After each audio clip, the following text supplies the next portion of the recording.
Good evening po sa inyo mga. Ako po'y maligaya. Ako'y naimbita dito ng aking kumpare, si Doc Choi. Pero masama ang loob ko dahil wala pa siya dito. Pero alam ko mas kumpare niya si Paring Hill sa Sabong.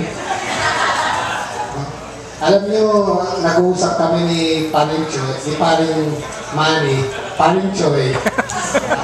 Inaanak ko yung kanyang, inaanak niya yung aking panganay, si Jim Webb. Pero hindi ko siya masyadong inaanak. Pero dahil ginamot niya yung aking anak,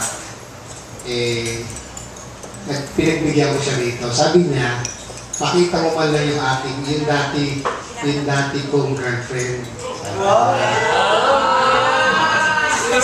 Sabi niya,